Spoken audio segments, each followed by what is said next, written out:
Comment tu vas, Barba Web? Ça va tranquille et toi? Ça va, super, hein. Bon, écoute, on se connaît déjà. On a déjà enregistré un podcast ensemble sur ta chaîne YouTube. Donc, Exactement, ouais. toi et moi, on se connaît, mais par exemple, pour ceux qui nous écoutent, on va dire de mon côté, est-ce que tu pourrais te présenter rapidement? Tu peux me parler de toi, de ton parcours? Ok, ouais, pas de souci. Bah déjà, premièrement, je te remercie pour ton invitation. Et comme je te remercie aussi d'avoir répondu à mon invitation dans mon podcast à moi. Donc pour me présenter à ceux qui nous écoutent, donc je m'appelle Ilyes, je suis webmaster, je fais aussi du marketing d'affiliation, je suis aussi formateur dans ces domaines-là.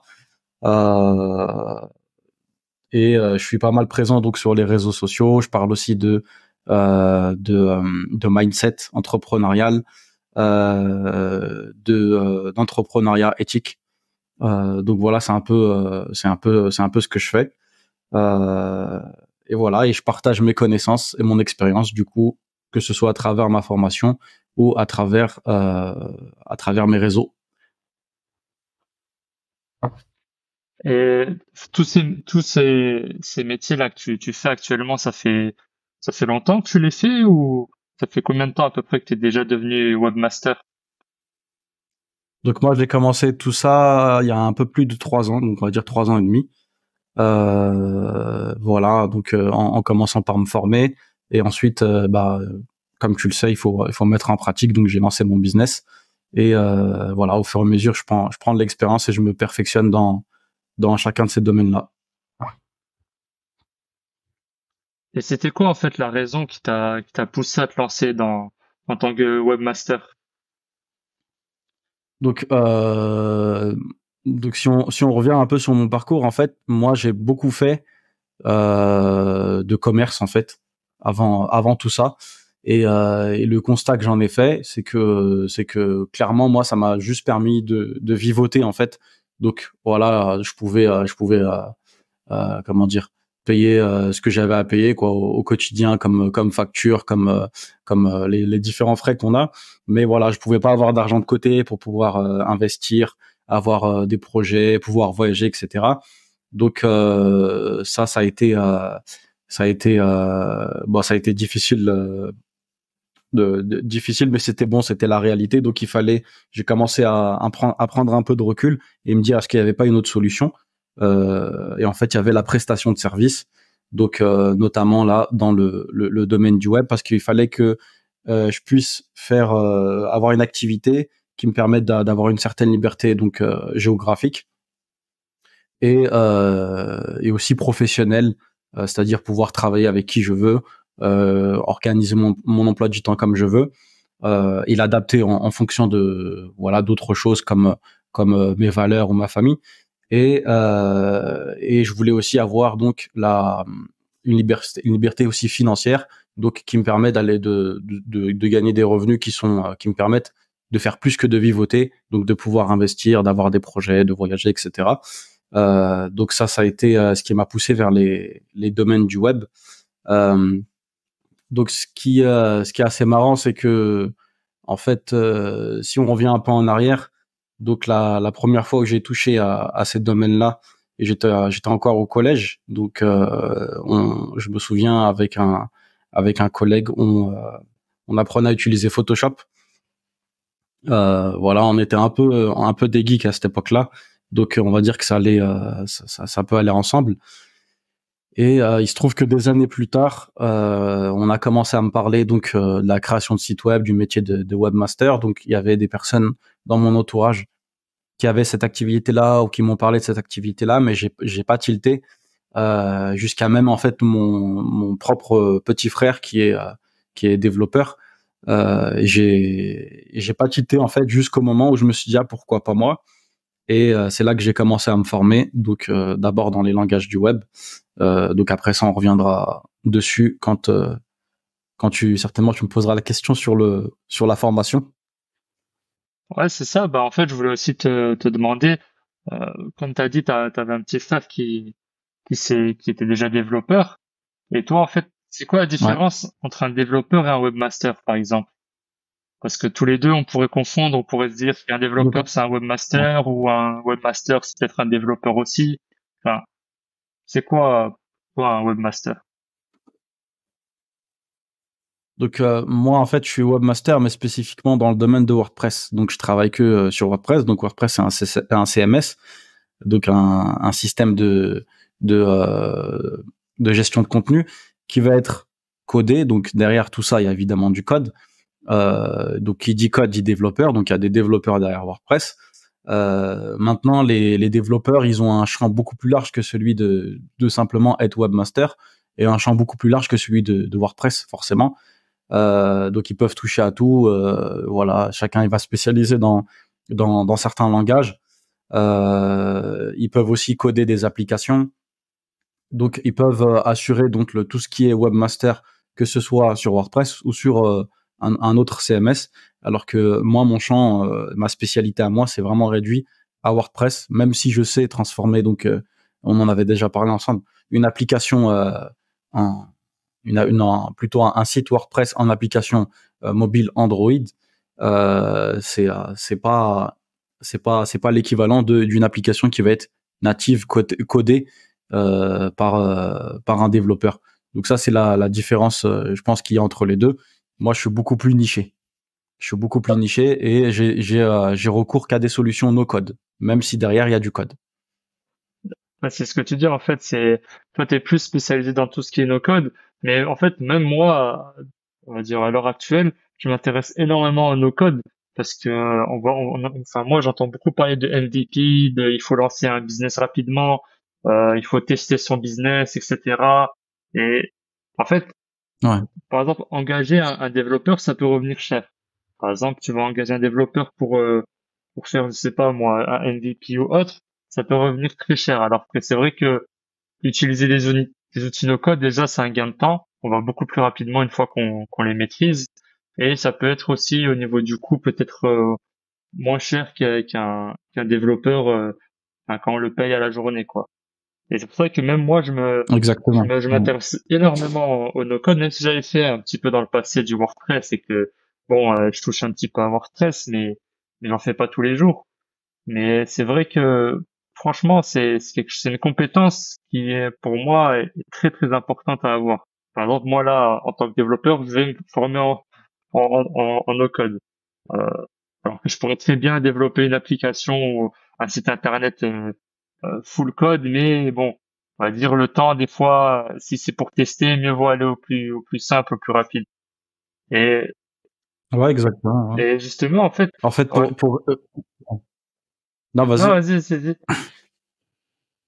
Non, je voulais dire simplement qu'en fait, pour résumer la chose, c'est que à chaque besoin, on adapte l'offre, tout simplement. Quand un client il va demander un site vitrine de 3 pages, juste avec un bouton contacter, on va pas se prendre la tête à les coder ça. En fait, c'est pas compliqué. Ça peut être fait avec WordPress, avec ce CMS, avec un template.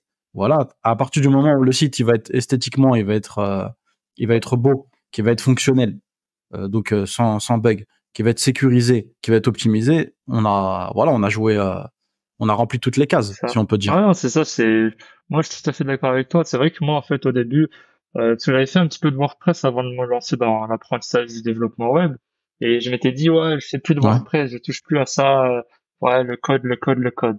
En fait, je m'étais fermé une porte, bêtement. Parce que au final, à l'heure actuelle, j'ai envie de me former dans ces outils-là pour justement pouvoir gagner du temps. Et comme tu as dit, en fait, le client, souvent, ce qu'il veut, c'est quelque chose qui fonctionne. Certes, c'est vrai qu'il veut que ça soit beau aussi, etc. Mais c'est pas comme on va dire quand on travaille dans une grande entreprise où il faut des compétences de développeur, où oui, d'accord, là, un outil de code, ça fait comme ça. Mais pour, on va dire, tout ce un qui, gros c'est site. Ouais. ça. Ouais. Mais pour tout ce qui est, on va dire, clients, ceux qui ont, par exemple, des petites boulangeries, qui ont je sais pas, moi, des boucheries et autres, enfin, des petits services, ils vendent des parfums et autres. C'est vrai que partir sur, un outil no code, plus, c'est plus intelligent, je dirais. Sauf si on a des attentes très spécifiques, dans le site internet ou dans l'application mobile. Et, Exactement. Donc pour les PME, finalement, On va dire que c'est ce qu'il y a de plus intéressant. Ah, Donc les petites et moyennes entreprises en général, elles vont pas chercher à avoir un code, un site qui va être très compliqué avec des fonctionnalités très avancées. En général, ça tourne toujours autour du même. Voilà, c'est une prise de contact, une demande de devis, une réservation, c'est un achat, etc. Ça va être ce genre de choses. ah. Ouais, tout à fait. Après, c'est vrai que quand on est développeur, on peut aussi développer nos propres templates. Donc c'est vrai que par exemple, Ouais, une fois qu'on a nos templates à côté de nous, ça va aussi vite entre guillemets que utiliser un outil no code. Donc c'est vrai en fait qu'il y a en fait ouais, voilà, on peut aussi aller assez rapidement en développement un site très simple comme on ferait avec un outil no code. Mais c'est vrai que de nos jours, on entend beaucoup de no code partout. Enfin moi en tout cas, je vois beaucoup de no code partout, beaucoup de gens qui se lancent dans ça, qui a même des freelance no code aussi sur des plateformes comme Malte ou autres, où c'était plus réservé, on va dire, pour ouais.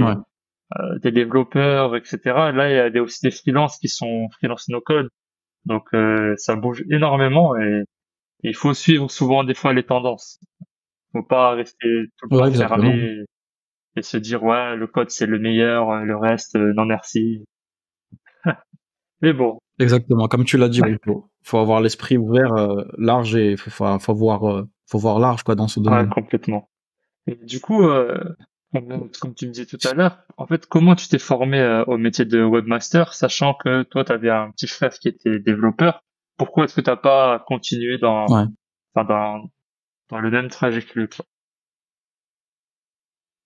Donc, en fait, moi, si tu veux, donc j'ai profité d'une période d'inactivité, comment dire, professionnelle pour pouvoir me former. Donc, dans un premier temps, bah, je me suis dit qu'il fallait que j'apprenne à faire des sites, puis des applications. Donc, j'ai commencé à me former au langage du web. Donc, bon, les bases HTML, CSS. Pour moi, jusqu'ici, tout allait bien. Et ensuite, quand j'ai commencé à rentrer dans le JavaScript, le PHP, j'ai aussi regardé ce qui concernait MySQL, etc. Euh, Là, ça a commencé à être un peu plus compliqué pour moi, tout simplement parce qu'à la base, j'ai pas forcément un esprit logique.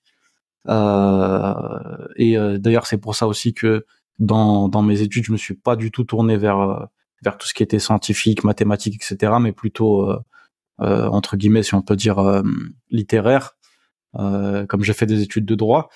Et du coup, ça a commencé un peu à se compliquer pour moi. Voilà, j'ai commencé un peu à me décourager. Mais parallèlement à ça, je me suis dit fallait assez rapidement que je lance une activité. Donc, je me suis dit, je vais lancer une activité, mais je vais continuer à me former. Et ce qui s'est passé, c'est que c'est à ce moment-là que j'ai découvert que le no-code existait, notamment WordPress.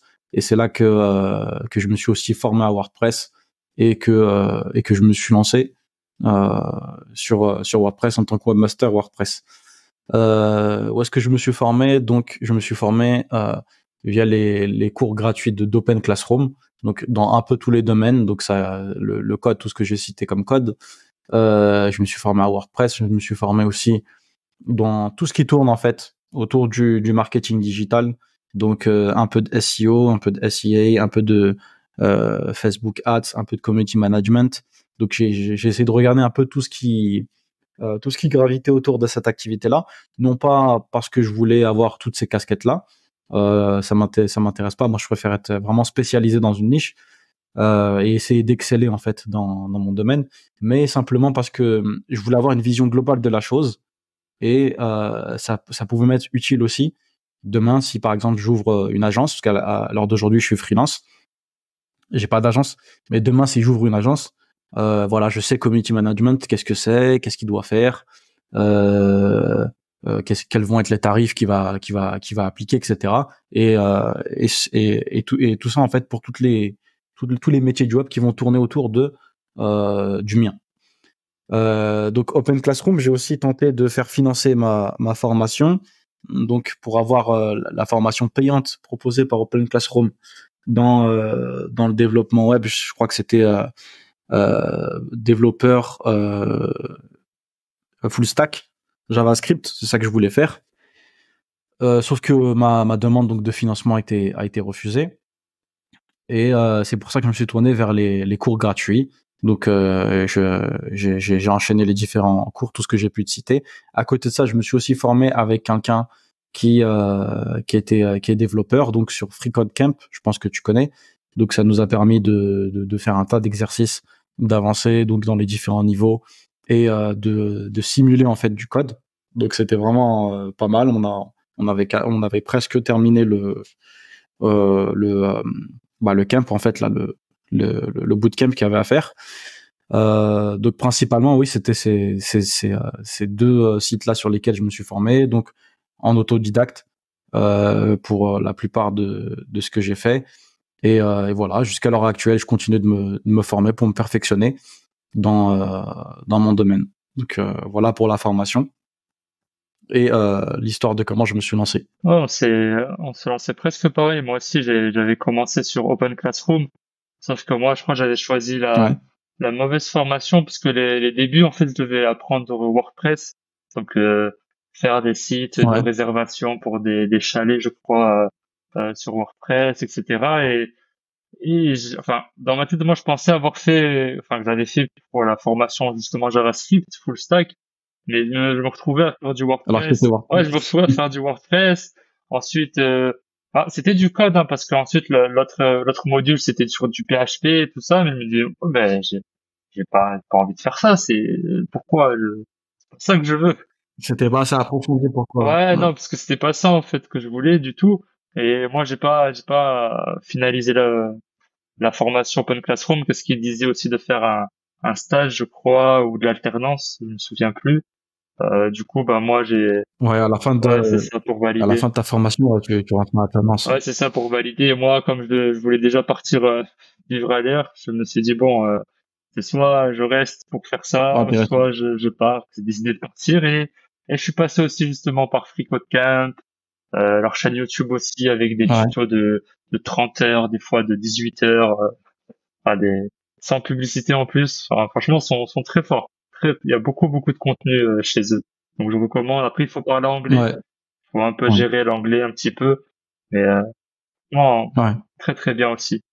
Et en fait là que tu t'es lancé, pour toi en fait, quelles sont les qualités qu'il faut avoir justement pour se lancer en tant que webmaster? Parce que toi, comme tu as dit, tu viens d'un parcours plutôt littéraire, moins mathématique. Ouais. En fait, c'est quoi les qualités qu'il faudrait pour pouvoir se lancer dedans? Donc je pense qu'il y a des qualités générales pour tout freelance, pour tout entrepreneur, euh, comme la persévérance, le fait d'être motivé, d'avoir de l'autodiscipline aussi, puisque la motivation c'est une chose, ça nous permet de démarrer au début, au quotidien, etc. Mais il faut s'autodiscipliner pour on va dire que cette motivation se concrétise. Euh, la patience, parce que les échecs, on en a forcément. Il y a forcément des moments où est-ce on va avoir des difficultés, on comprend pas quelque chose, on a beau retourner la chose dans tous les sens, on va mettre du temps à comprendre, on va mettre du temps à trouver les problèmes. Par exemple, quand on est webmaster, bah forcément on fait pas uniquement la création de sites web, ou la refonte, on fait aussi de la maintenance. Donc on est amené à intervenir sur des problèmes techniques, parfois sur des sites qui ont été réalisés par d'autres personnes. Donc faut comprendre ce qui s'est passé, qu'est-ce qui a été fait, qu'est-ce qui a été mal fait, qu'est-ce qui a posé problème. Est-ce que c'est un conflit entre des plugins? Est-ce que c'est le thème qui a un problème? Est-ce qu'il y a un piratage, etc. Donc il faut patienter à ce niveau-là. La créativité aussi, elle peut être très intéressante si on se lance dans tous les domaines qui vont être graphiste, web design. Euh, Même en tant que webmaster, donc on est amené donc à réaliser des sites web. On va utiliser certes des templates qui vont nous permettre d'avoir une structure, un site qui va être esthétique, mais pour se différencier de la concurrence et différencier un site d'un autre, etc., on va devoir faire appel à notre créativité et on va devoir voilà, faut avoir un minimum de base, comment agencer les couleurs, quelles couleurs vont ensemble, etc., etc. Donc la créativité, c'est une très bonne chose pour ce domaine-là.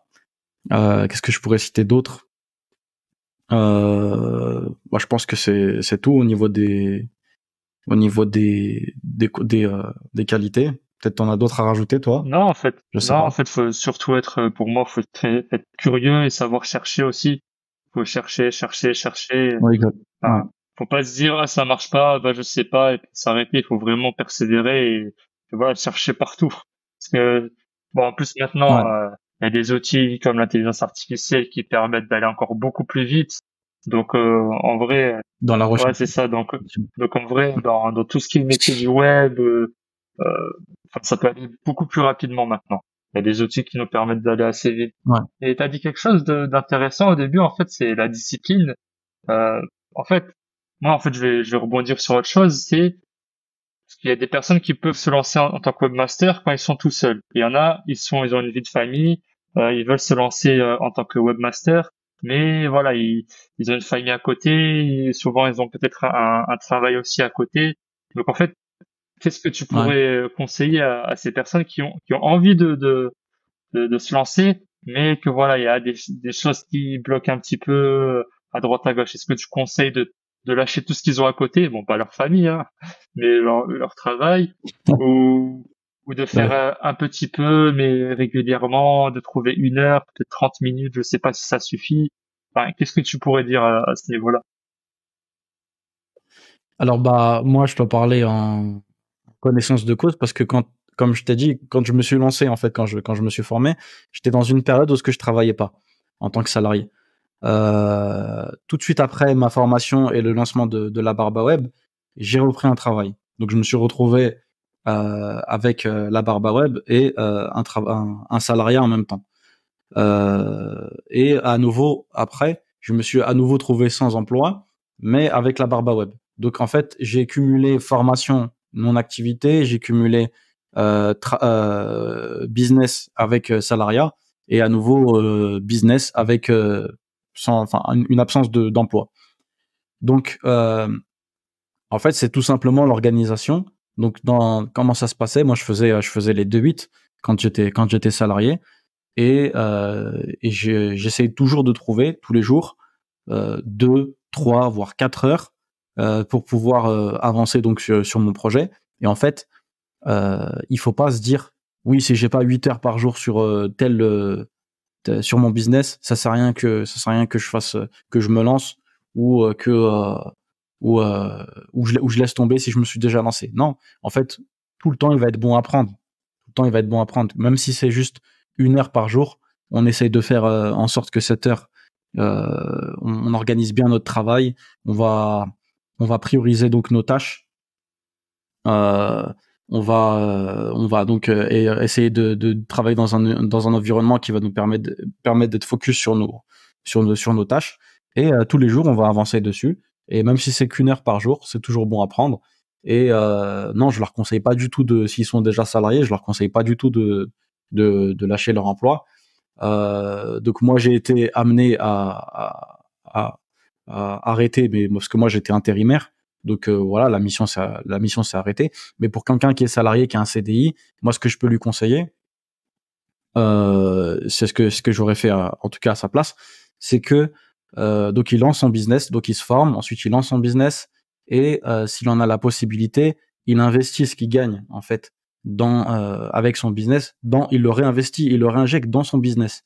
Et en fait, ça va lui permettre d'aller beaucoup plus vite que quelqu'un qui voilà, il va utiliser l'argent qu'il a généré avec son business pour augmenter par exemple son niveau de vie ou ce genre de choses.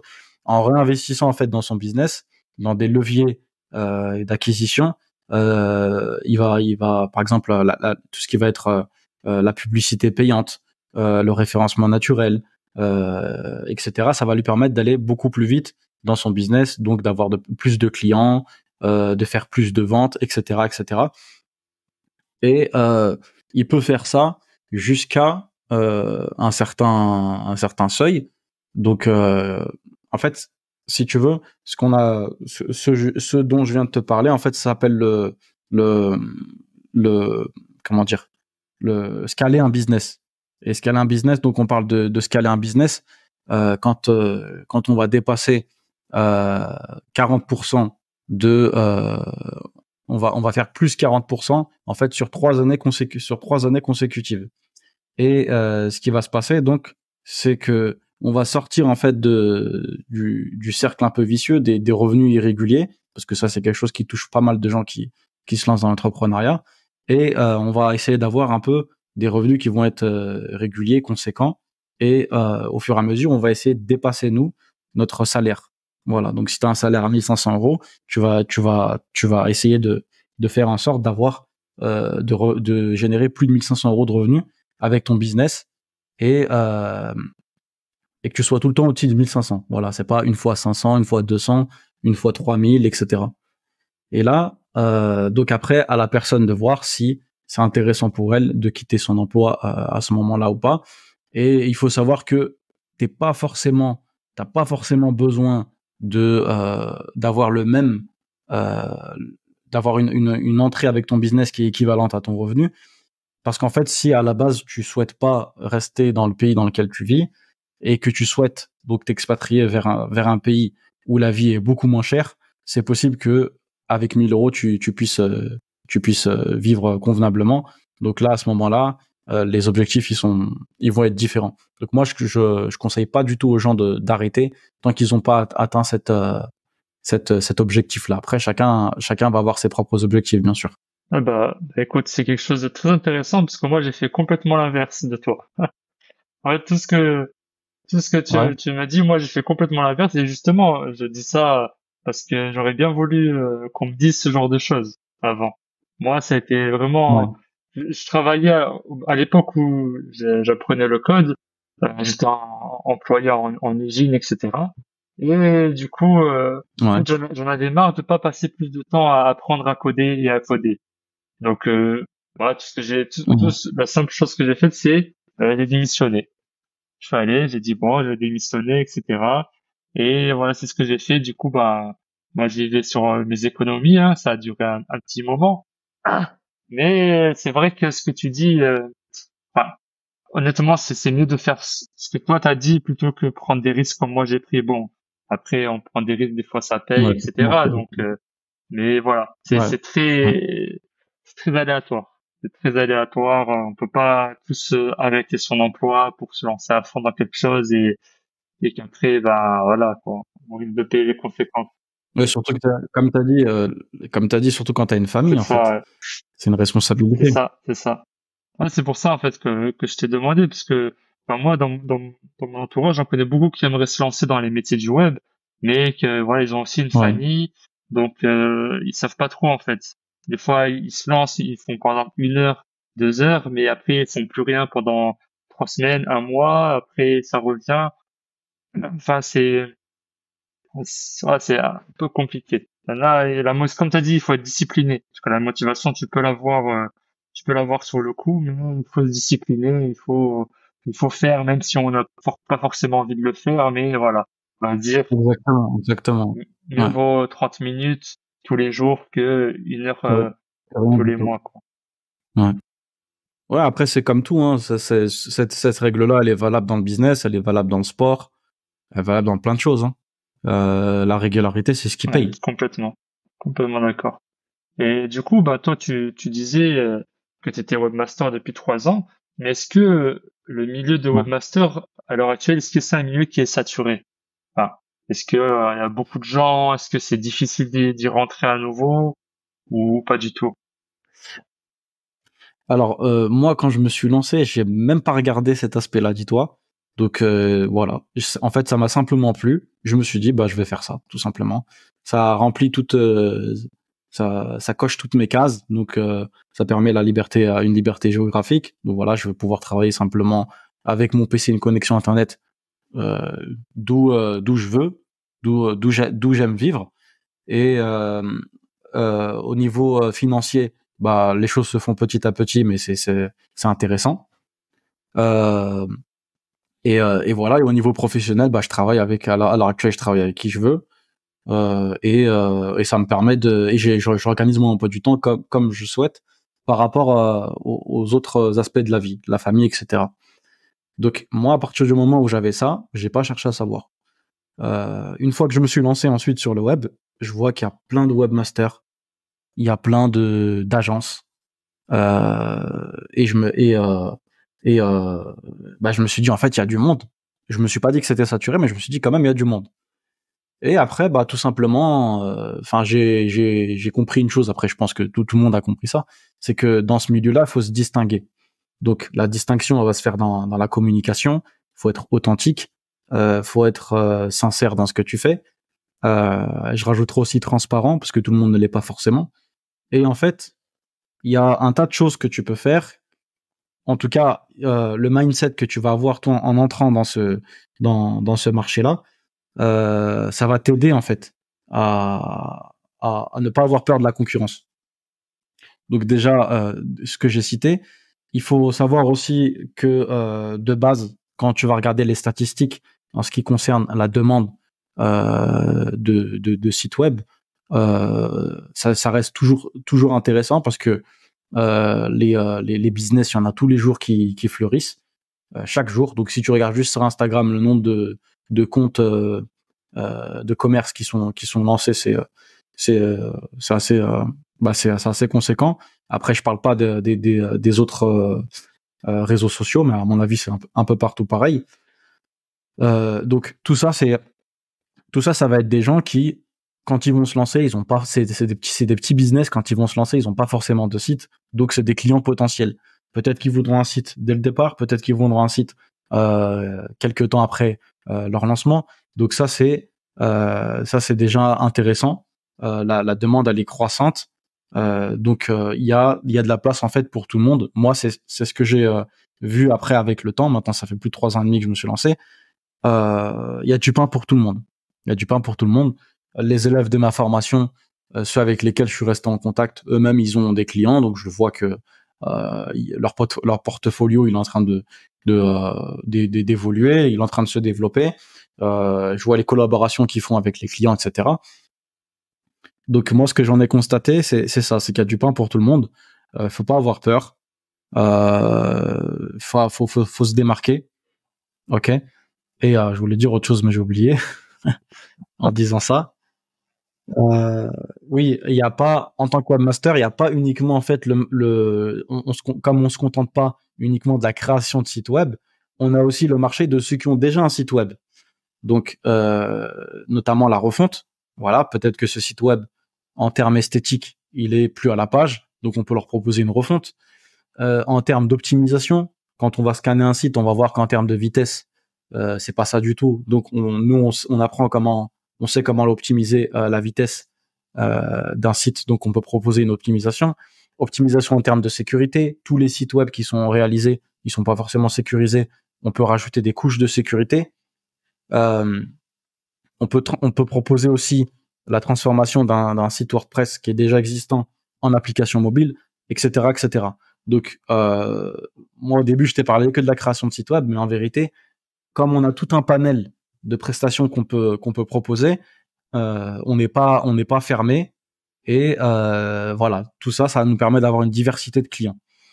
Donc, à l'heure d'aujourd'hui, pour moi, il est toujours intéressant de se lancer sur ce marché-là, sans avoir peur de la concurrence, tout en sachant que on n'est pas obligé de rester, d'avoir un business comme ça qui est général. On peut aussi se spécialiser.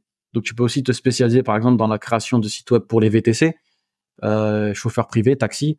Tu peux te spécialiser dans les sites pour, je sais pas moi, les locations auto, ou les sites de l'immobilier, etc., etc. Donc, tu peux aussi te nicher et montrer que ton expérience et les résultats que tu as pu obtenir pour tes clients dans une niche, et ça te permet d'avoir des clients qui sont vraiment nichés et qualifiés en fait. Donc voilà moi ce que j'ai pu en voir. Moi, c'est très instructif, très, très, très instructif. Surtout comme toi, en fait, moi, pareil, quand je me suis lancé, je vais même pas regarder autour de moi si le métier de développeur c'était saturé ou pas, et je me suis juste dit, oh, c'est incroyable, créer des trucs comme ça, partant de rien, je me dis, oh, je veux ça. C'est tout. C'est vrai que par exemple, Ouais. si on m'aurait dit oui, le marché il est saturé, oui, il y en a beaucoup, oui, mais regarde, c'est vrai que là, j'aurais peut-être réfléchi. Et des fois, faut juste y aller en fait, comme t'as dit. Et il y a de la place pour tout le monde, il y a à manger pour tout le monde. Et voilà, faut juste se Ouais. démarquer et se vendre hein, entre guillemets, hein. Moi, je pense que c'est pour ça que dans le web, il faut aussi savoir avoir des notions de marketing.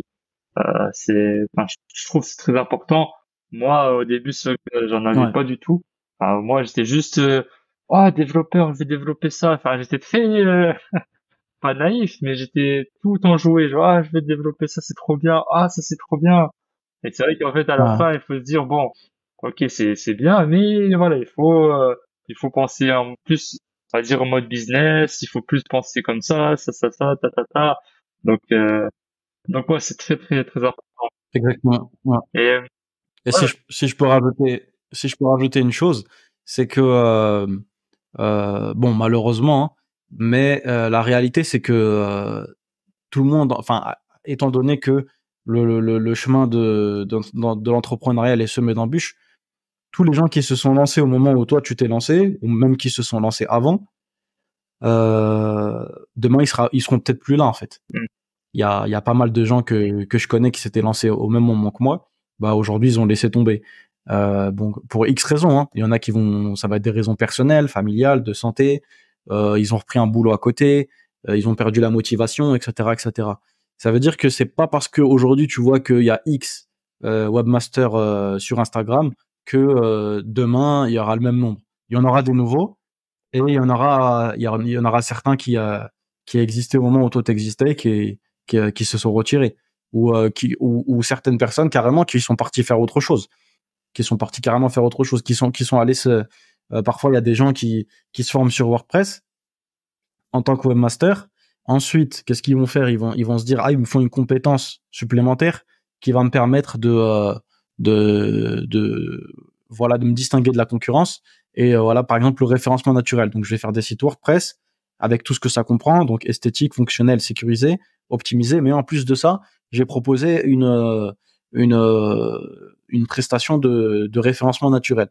Ensuite, ils se rendent compte que bah, c'est ce qu'ils préfèrent. Ils préfèrent le référencement naturel et ils laissent tomber à ce moment-là la création de sites et enfin tout ce qui est webmastering et ils se concentrent sur ça.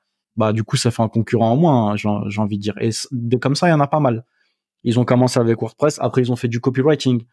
Il y en a qui ont fait du SEO, après il y en a qui ont fait du SEA, etc., etc. Donc, il faut vraiment pas se mettre des barrières pour rien. Moi aussi, comme tu as dit toi, je suis content que personne m'ait dit que c'était saturé enfin, m'ait dit oui, que c'était saturé parce que peut-être que je me serais mis des bâtons dans les roues tout seul en fait. Euh, donc je vais pas dire qu'il faut savoir fermer les yeux sur certaines choses pour avancer, mais en tout cas faut pas que ce soit la concurrence, faut pas que ce soit un obstacle pour nous. On peut très bien réussir aussi bien que les autres, voire mieux que les autres, alors qu'ils étaient déjà présents avant nous, etc., etc. Donc ça, c'est et oui, pour rajouter une chose aussi, ce qui peut faire la différence, c'est de s'adapter justement aux nouvelles technologies et de continuer à se former, sortir sans cesse de sa zone de confort. Ça nous permet aussi de nous distinguer de la concurrence, notamment avec ce que tu as cité précédemment, donc l'intelligence artificielle. Donc je pense que cette question-là, tu souhaitais la poser après. sur l'intelligence artificielle, bah, Ouais, moi, c'était plus sur ton domaine de formation, mais c'est vrai que c'est un domaine aussi, l'intelligence artificielle. J'ai vu sur ton Twitter, justement, aujourd'hui, que tu avais parlé, enfin, que tu avais publié quelque chose par rapport à créer des sites WordPress avec l'intelligence artificielle. Enfin, Zip WP, je ouais, crois, quelque chose comme ça. Moi, je sais que de mon ouais, côté, en tant que développeur, exactement. enfin, l'intelligence artificielle, ça aide énormément. Mais en fait, en tant que webmaster, à quoi ça peut t'aider? Bon, peut-être pour écrire les textes, le copywriting, mais enfin, quoi ça pourrait, qu'est-ce qui pourrait te faire aller plus vite avec l'intelligence artificielle, quoi. Bah, en fait, nous, on va l'utiliser comme un outil. Donc, moi, je vois pas du tout ça comme une menace. Donc, pour moi, ceux qui sont dans le domaine, ils doivent savoir maîtriser l'intelligence artificielle pour l'utiliser à tous les niveaux de la création d'un site. Donc, par exemple, tu as cité les textes.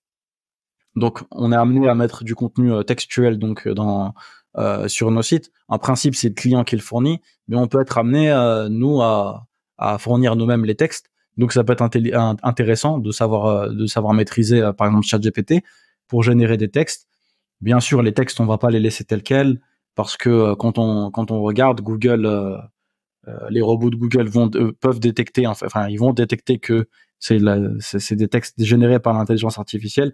Et après, il se trouve que ça peut avoir des conséquences néfastes sur le référencement. Donc, ça nous permet d'avoir des idées. On peut dégager donc des idées, une structure par rapport à ce qui va être contenu visuel cette fois-ci. Pareil, on a des intelligences artificielles comme Midjourney, DALL-E, Stable Diffusion, etc., qui vont nous permettre de générer des images qui vont nous permettre de nous distinguer de la concurrence, parce que ça va pas être des images comme celles qu'on trouve sur tous les sites issus des banques d'images libres de droit. Et celle dont toi t'as parlé, ça permet d'aller en fait encore plus loin que ça. On va générer carrément via une commande, donc un prompt, et aussi en répondant aux questions d'un bot, donc d'un robot, un site WordPress, donc qui par la suite on va pouvoir en fait l'exporter où on veut, donc que ce soit en local sur un logiciel comme Local WP ou sur un hébergeur directement, et on va pouvoir ensuite donc garder ce site là et le travailler, le designer comme on veut. Donc en fait, ça nous permet de gagner du temps en termes de structure. Voilà. Euh, donc voilà comment s'adapter euh, à l'évolution. Donc comme on le sait, les domaines du web, peu importe que ce soit webmaster, développement, etc., ils évoluent tous très vite. Donc il faut savoir s'accrocher et se former constamment, utiliser les dernières technologies pour se distinguer de la concurrence et voilà, rester dans le train, quoi. De toute façon, l'intelligence artificielle maintenant, il faut l'utiliser tout simplement, hein. Après, voilà, il faire parcimonie, parce qu'il y en a peut-être certaines qui vont collecter beaucoup de données au niveau de la vie privée, etc. Bon, après ça c'est un autre débat. Mais enfin, par Ouais. exemple, même pour le traitement audio, le traitement des photos, de tout, l'intelligence artificielle, il va te faire gagner du temps, mais incroyable quoi. Euh, On va pas dire, on va pas Ouais, dire que ouais. ça supprime des métiers, mais ça te permet de faire des choses, voilà, qui sont assez, qui passent très bien et tout, sans être non plus extraordinaire. Et alors qu'avant, bah, même pour avoir ça, il fallait passer par quelqu'un. Maintenant, on peut entre guillemets le faire nous-mêmes. Voilà, ça va très vite. Exactement. Donc du coup, je voulais te parler de la formation, parce que tu as dit que tu avais des élèves et que tu étais aussi formateur. Euh, enfin, est-ce que tu peux nous parler de ta formation, en fait, en quoi elle consiste, et voilà, pourquoi aussi tu t'es lancé dans ce domaine, quoi, parce que c'est un peu différent de webmaster. Enfin, après, je sais pas du tout, je suis pas formateur, donc tu me corriges hein, si je me trompe, hein, mais pourquoi t'as voulu te lancer dedans? Ouais, c'est carrément différent, comme tu as dit, parce que bah, quand tu es prestataire de service, tu es dans une relation prestataire-client. Et là, quand tu es formateur, bah, tu es t'es dans une relation, on va dire, mentor ou professeur, élève, apprenant. Donc, ça change carrément la donne. Et, donc après, en tant que formateur, ce qui va être bien, c'est que bah, toi-même, en fait, tu révises tes connaissances et tu continues aussi, ça te pousse aussi à continuer à faire des recherches, à t'améliorer, à te former, à faire de la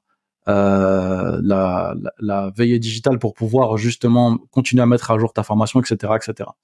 Donc, moi, ce qui m'a poussé donc à me lancer dans la formation, euh, c'est tout simplement parce que je voulais aller plus loin que le contenu qui était proposé en gratuit sur Internet. Donc, ce que j'ai pu voir sur Open Classroom ou ce qu'on trouve comme tuto sur YouTube.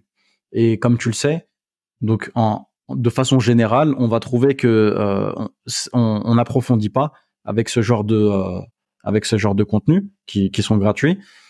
Et en plus de ça, la formation, ça permet donc de condenser et de réunir toutes les informations au même endroit pour quelqu'un qui part de zéro, qui a aucun prérequis, ou quelqu'un qui a déjà un certain niveau. Donc après, ça, c'est selon le type de formation qu'on souhaite lancer.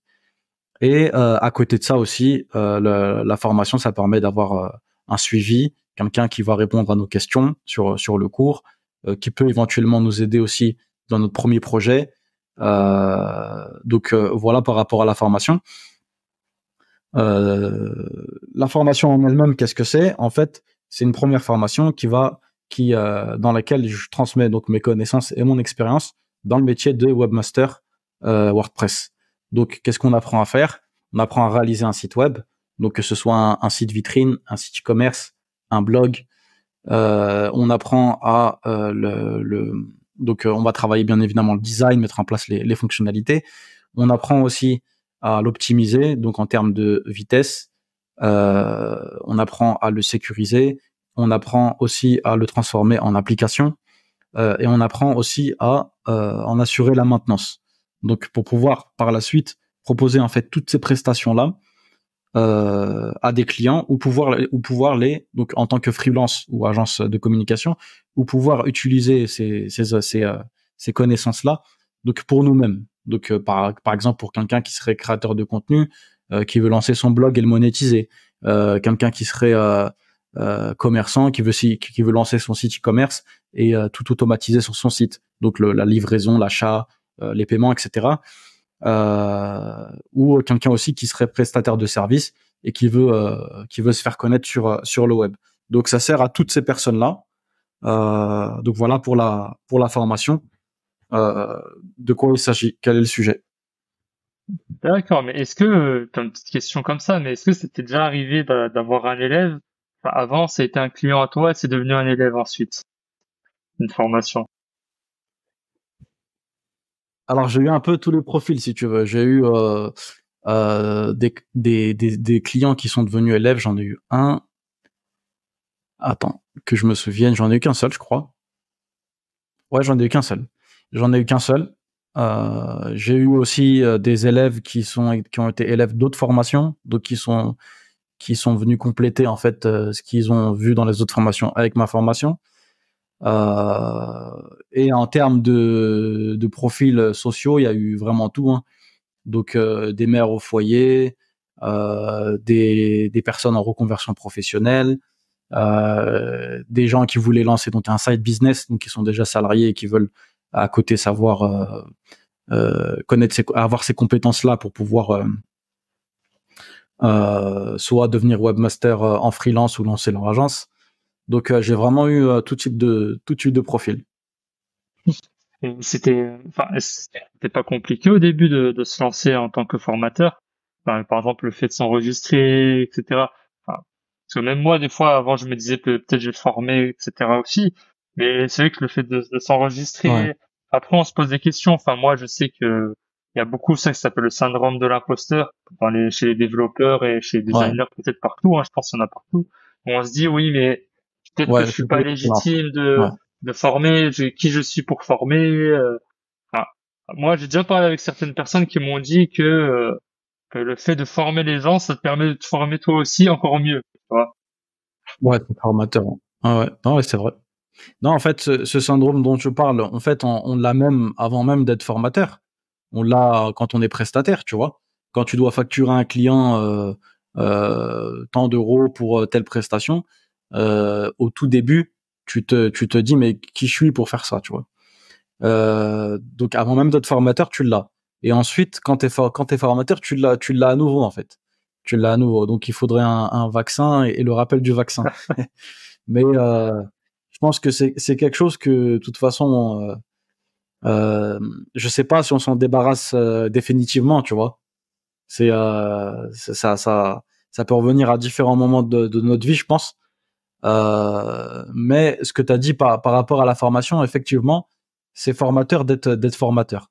Et non, moi, le souci par rapport à l'enregistrement, c'est juste que, tu vois, au début, si t'es un peu perfectionniste, bah, je pense que tous les développeurs le sont, hein. voilà, tu veux que ton enregistrement soit parfait, que tu te trompes pas sur les mots, que tu te reprends pas, qu'il y ait pas trop de blanc, etc., etc. Mais ça, pour moi, c'est de se prendre la tête pour rien, tu vois. Tant que la qualité de l'audio, elle est bonne, bon là, t'as un bon micro, hein, et et que t'arrives à expliquer les choses de façon à ce que on te comprenne. Pour moi, c'est bon. Au niveau de l'enregistrement, il y a pas de souci. Il faut pas se prendre la tête plus que ça. Voilà, t'es pas, on n'est pas forcément habitué à parler en public, etc. Donc, voilà, c'est pas, faut pas chercher plus que ça par rapport à ça, en fait. C'est plus le contenu de la formation et la qualité, en fait, de ce qu'on va faire qui va être important. Ouais. Ouais, je te rejoins tout à fait parce que, comme tu as dit, ce syndrome où il faut que tout soit parfait, ben, moi, je l'ai eu parce que j'avais commencé à faire une plateforme pour de e-learning, tu vois, pour moi-même, tu vois, que moi, j'allais être formateur dessus sur ma propre plateforme, pas passer sur Udemy ou autre. Ouais, Et à chaque fois, je me prenais la tête. Je me ouais, dis ouais. non, là, il faut pas que ce soit comme ça. Non, mais là, il faut que ce soit comme ça. En fait, au final, tu sens rien. Alors, en fait, au final, tu sens rien du tout. Tu te décourages. Tu dis bon, c'est bon. En fait, de toute façon, qui je suis pour former, pour faire ça. Et à la fin, tu mets ça de côté. Et c'est ça que j'ai vu en Ouais. fait quand je parlais au début de MVP, etc. C'est que moi, par exemple, sur LinkedIn, il y a beaucoup de développeurs qui sont complètement l'opposé, qui eux en fait, ils vont lancer quelque chose, ils vont pas se casser la tête, Ouais. vraiment, ils vont pas se dire, ah, il faut que ça soit comme ça, il faut qu'ensuite il y a ça, ensuite, ils vont prendre un problème, ils vont lancer, et peut-être ça va être moche, peut-être qu'il y aura quelques petits bugs, etc. au début, mais ils l'ont lancé et ça y est. Et il y en a un avec lui, j'avais fait un podcast qui s'appelle Mansour, qui est un développeur aussi qui, lui, il lance beaucoup de projets. En ce moment, il est en train là, il a lancé un challenge sur sa chaîne YouTube aussi où il fait, on va dire, avec l'intelligence artificielle, une plateforme pour pouvoir t'entraîner pour à des interviews. Des interviews, c'est des comment c'est quoi le mot en français? Des interviews aussi, hein. Ouais, Ouais. ouais, on dit ça. Et du coup, tu mets ton CV par exemple dedans.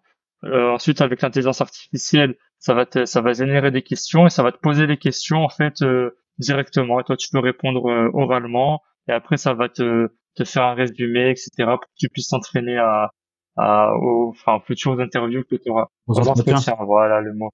Ouais. Que tu puisses t'entraîner aux entretiens. Ok. Et lui, il a fait ça sous forme en fait de vidéos YouTube où tous les jours, enfin, du moins il essaie tous les jours de faire des updates, etc.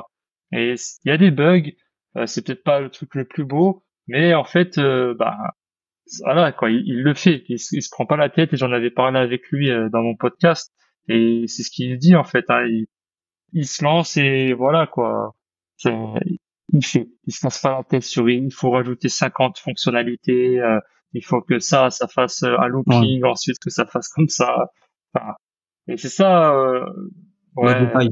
Et c'est ça, je pense il faut que les gens et que moi déjà en premier, on arrive à débloquer. C'est bon, ok, j'ai envie de faire ça, je le lance, ça marche pas, j'ai des retours positifs, négatifs, je le prends.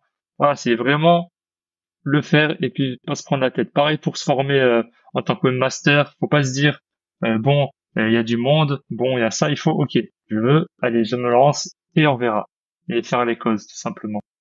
Ah, Voilà. En fait, il faut être entre les deux si on veut résumer la chose. C'est-à-dire qu'on essaye de faire des causes qui sont optimisées, de faire les choses bien, donc bien se former, prendre de l'expérience, faire un travail qui est propre, etc. Dans le domaine de la formation, c'est pareil, mais chercher la perfection pour lancer un business, attendre d'avoir le business parfait, etc., la formation parfaite, etc., etc. Ça, enfin, c'est quelque chose qui est connu et il y a pas mal de gens après, finalement, bah, ils se lancent même pas, en fait. À force de chercher la perfection, courir derrière la perfection bah, de toute façon, qui n'auront jamais, ils se lancent pas. Alors que essayer de faire quelque chose qui est correct, qui est vraiment, voilà, t'essayes de faire de ton mieux dans un premier temps, et ensuite au fur et à mesure tu l'améliores, c'est mieux en fait. C'est mieux et c'est quelque chose de plus réaliste, voilà, tout simplement. C'est plus proche de la ouais, réalité. complètement. Bon, on va revenir un petit peu sur toi et ton parcours. Est-ce que tu aurais des petites histoires à nous Ouais. raconter, des choses qui s'est passé avec des clients ou des élèves, je sais pas, enfin, voilà, des petites choses croustillantes, on va dire. Alors, ça, j'y ai pas réfléchi. Euh, Qu'est-ce que je pourrais te dire? Ah, je sais pas, peut-être que t'étais sur le site de quelqu'un, t'as tout craché, t'as dû tout refaire à zéro, ou un client, par exemple. Ça, c'est vrai que, par exemple, les clients, bon après ça dépend des personnes, mais peut-être qu'il y en a, ils vont payer pour quelque chose, ensuite ils vont disparaître du jour au lendemain, et toi tu vas t'as continué à travailler. Enfin, est-ce qu'il t'est arrivé des petites galères par rapport à des clients où tout s'est bien passé? Oui, bah, je pense comme tout le monde, hein, au bout de 3 ans, on en a vu des vertes et des pas mûres. Bah, en fait, ça, c'est quelque chose psychologiquement, il faut s'y préparer, je pense. C'est la relation client. Donc, bon, il y a certaines personnes qui ont carrément fait leur spécialité, custom care, etc. Mais on va dire que dans le métier de webmaster, ça peut être une, euh, une des facettes un peu les plus difficiles. Mais d'un autre côté, c'est aussi euh, une des plus positives. Dans le sens où est-ce que vraiment tu vas tomber sur des clients bah, qui quasiment vont devenir tes amis, en fait, si on peut dire. Tu vas très bien t'entendre avec eux. Enfin, voilà, moi j'ai eu des clients, vraiment, c'était top de A à Z, tu vois. Que s'il y a un problème, bah, ils patientent. Euh, ils te font pas galérer pour les paiements, donc j'ai eu des gens qui payent cash, alors que, bon, voilà, on le demande pas forcément. En général, on demande plutôt à ce qu'il y a un acompte. Quand tu leur demandes de te faire un retour par rapport au travail que tu as fait, parce que moi, comment est-ce que je fonctionne dans la conception, je propose une version bêta donc du site, et une fois qu'elle est validée, on passe à la version finale du site. Donc ils vont faire des retours rapidement, comme ça ils vont pas te faire, enfin voilà, tu vas pas perdre de temps en fait sur le projet, tu vois, ils vont être réactifs, ils vont des fois même ils vont même mettre la main à la pâte, tu vois, si on peut dire. Par exemple, il va pas, le client il va pas vouloir que voilà, il t'a déjà donné un texte, tu l'as inséré où il t'a demandé, et voilà, il va pas te faire perdre du temps sur ça, il va te dire ouais, montre-moi comment on change ce texte là, il va le faire lui-même, tu vois, pendant que toi tu bosses sur quelque chose d'autre sur son site. Ou même des gens aussi qui vont être rapides à te laisser un avis client, parce qu'ils savent que voilà, derrière voilà, ça consolide ta réputation sur le web, ça te permet d'avoir d'autres clients, ils vont te recommander, ils vont te faire de la pub, etc., etc. Donc ça, c'est vraiment la crème de la crème, tu vois. Euh, et euh, c'est très motivant de travailler avec ce genre de clients. Mais à côté de ça, on a aussi l'inverse. Donc on a aussi des clients euh, qui veulent pas verser d'acompte. Voilà, donc ça m'est déjà arrivé au tout début. Voilà, j'avais fini, j'étais à 90% du site, et bah, la personne décide d'arrêter là, alors que bah bon, voilà, ça n'existe pas, tu vois, de fonctionner de cette manière-là, même avec des contrats, etc. Tu peux avoir des clients qui vont se permettre de faire des choses, et on va pas se mentir, enfin, on veut pas forcément se prendre la tête à entrer en justice, etc. Donc au final, sur 90% du travail qui avait été réalisé, j'ai été payé, je crois, 250 euros sur un peu plus que 1000. Euh, donc voilà, ça c'est vraiment, ça c'est le début. Et ces erreurs-là, on les fait un peu tous. Je pense pas avoir fait signer de contrat euh, à ce client-là, parce que le contrat, il est obligatoire, si je dis pas de bêtises, en France, que pour les prestations de plus de 5000 euros. Euh, donc j'ai eu ça, j'ai eu aussi quelqu'un qui a pas voulu donner d'acompte, et du coup j'ai travaillé sur son site. Je l'ai terminé, je l'ai pas livré parce que après, avec l'expérience, on sait qu'il faut pas donner les clés de la maison avant d'avoir été payé en totalité. Mais voilà, cette personne-là, après, bah, elle a toujours pas payé. Du coup, bah, son site, elle en a toujours pas les clés, et il est même pas en ligne en fait, parce que je l'ai mis dans un sous-domaine donc d'un de mes sites. Donc voilà, ça c'est des choses qui arrivent. Vous avez aussi des clients qui sont très compréhensifs. Donc là récemment, ce que j'ai pu avoir, c'est donc un client il a pris la main donc sur son site. Voilà, donc comme c'est un client qui est curieux, etc. Il va aller installer certains plugins, etc. Euh, pour améliorer, enfin pour pouvoir rajouter certaines fonctionnalités, notamment en ce qui concerne la pub. Voilà, parce que c'est un blog qui est monétisé en fait. Et il se trouve que un de ces plugins, malheureusement, il a fait bugger son site et du coup, on a fait une restauration. Enfin, à sa demande, on a fait une restauration qui a planté son site. Voilà, on s'est retrouvé avec des erreurs, etc. Et il a été patient. On a refait une autre restauration qui cette fois-ci, elle a, elle a été un succès. Donc voilà, comme c'était un client qui était fidèle, etc. Il a été voilà, ça s'est très bien passé côté relationnel. Donc ça c'est voilà, c'est quelque chose qu'il faut savoir, faut prendre en compte ça. Vous allez pas aimer travailler avec tous les clients et il y a certains clients vraiment ça va être voilà, ça va être la crème de la crème. Vous allez vraiment prendre un plaisir à travailler avec eux. Vous allez vous dire on aimerait bien que tous les clients soient comme ça. Mais voilà, il y a du bon et du mauvais partout, faut le savoir. Je pense que toi c'est pareil dans ton domaine. Bah, c'est pareil en tant que développeur, hein. Après, bah, si c'est pour moi personnellement, moi je travaille surtout avec des entreprises, donc ouais, ça a été très différent. Mais c'est vrai que c'est partout pareil en fait. Dès que tu commences à travailler avec des clients, t'en as qui voilà, hein, ils vont te faire galérer alors que ils vont te demander des choses qui n'étaient pas prévues à la base. Et souvent quand tu débutes en Exactement, fait, ouais, aussi. Ouais. t'as peur entre guillemets de refuser ou de dire ben il faut payer quoi. Ça c'était pas prévu, tu me demandes ça, bah il faut que tu payes. Et c'est vrai Ouais. que quand on se lance au début, on a tendance à tout Ouais. accepter. On va dire bon ok c'est mon premier client ou voilà je viens juste de débuter, d'accord. Voilà donc ça fait partie, je pense, de l'apprentissage. Et il faut que tu passes par là pour que tu vois un petit peu, que tu te dises, OK, bon, la prochaine fois, je vais pas faire pareil, je vais mettre peut-être un contrat ou je vais peut-être être clair dès le début, plus de précision, plus de ci, plus de ça. Souvent, c'est juste un manque d'expérience de nous-mêmes, hein. Euh, donc, euh, Ouais. donc ça doit arriver. Franchement, ça doit arriver. Ouais, c'est pour ça que c'est ouais. Ouais, c'est pour ça que c'est intéressant en fait de se former avec des gens qui Ouais. ont de l'expérience dans le marketing et aussi dans la Mm. relation client parce ils vont nous enfin ça peut nous permettre en fait de gagner du temps et d'éviter certaines erreurs. Donc moi c'est quelque chose que je transmets aussi dans ma formation. Voilà, ne faites pas cette erreur, ne faites pas cette erreur, etc. Je leur donne même un exemple de conditions générales de vente, de contrats qu'ils peuvent utiliser avec leurs clients, parce qu'il y a certaines erreurs que j'ai fait. Et au fur et à mesure, ce que je faisais, c'est que je les rajoutais dans mes conditions générales de vente pour, pour plus que ça m'arrive à l'avenir.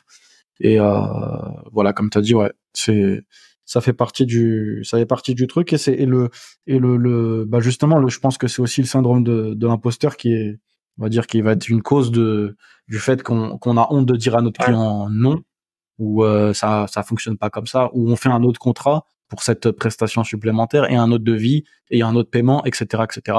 Mais il faut pas avoir peur de ça. Et à côté de ça aussi, il y a une question de feeling.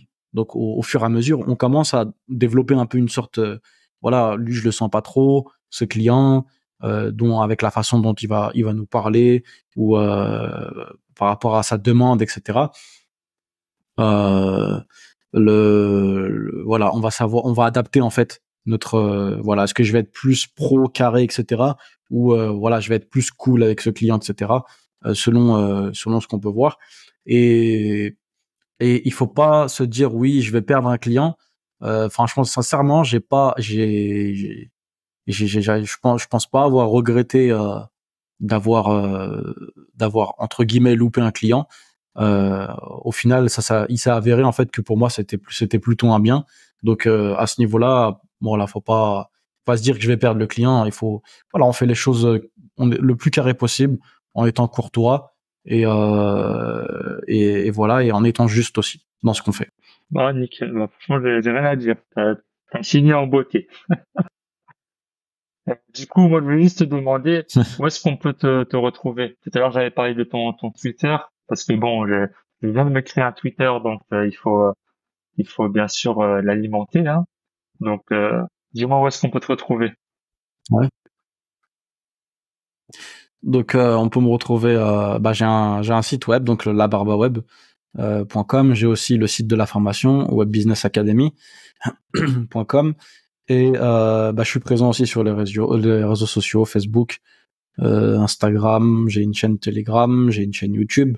Je suis sur Twitter aussi, je suis sur Snapchat aussi.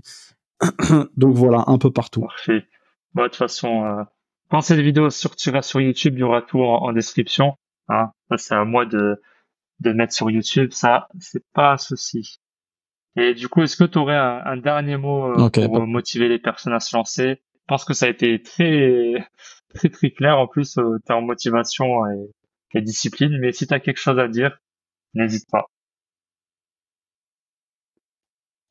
bah moi si je pourrais dire quelque chose pour finir ça, c'est que voilà, n'ayez pas peur de vous lancer, essayez de vous poser, de prendre un moment, posez-vous, regardez ce que vous aimez, ce que vous n'aimez pas, ce que vous considérez être chez vous comme des qualités. Voilà, si vous êtes plutôt créatif, si vous aimez être confronté à un problème et le résoudre, vous cassez la tête à résoudre un problème. Est-ce que vous aimez l'aspect relationnel, voilà, discuter avec les gens, etc. Voilà, posez-vous, regardez, voilà, quitte à noter carrément sur une feuille ce que vous aimez, ce que vous aimez pas, et ce que vous considérez comme étant des qualités chez vous.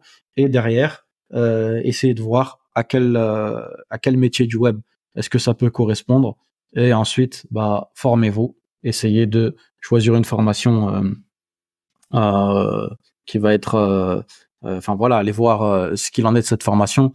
Euh, quand vous choisissez une formation, toujours regardez les résultats qui ont été apportés par le formateur dans sa niche, donc pour ses clients.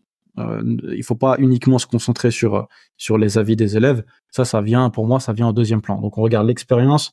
Ensuite, quelle expérience a ce formateur, quels résultats il a pu apporter à ses clients, et ensuite je vais aller regarder le programme de la formation et les avis des élèves de la formation, et éventuellement est-ce que eux-mêmes ont réussi à avoir des résultats intéressants.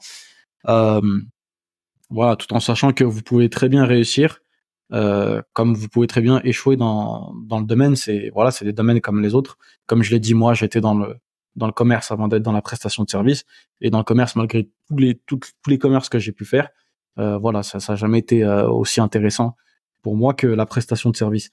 Et ensuite, formez-vous. De toute façon, aujourd'hui, il y a beaucoup de moyens de, de, de, de financer une formation. Donc, si vous voulez pas dépenser d'argent, il y a des formations qui sont éligibles donc au CPF, au fonds d'assurance à la formation, le FAF, et aussi les OPCO pour ceux qui connaissent, donc les opérateurs professionnels.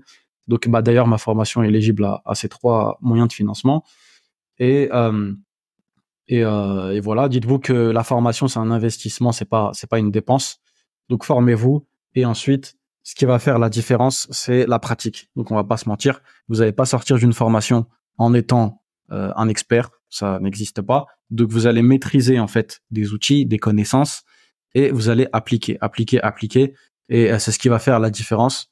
Euh, Vous allez prendre de l'expérience donc avec vos premiers clients. Donc ne partez pas en vous disant que oui, je vais galérer à avoir des clients, je vais galérer à générer des revenus.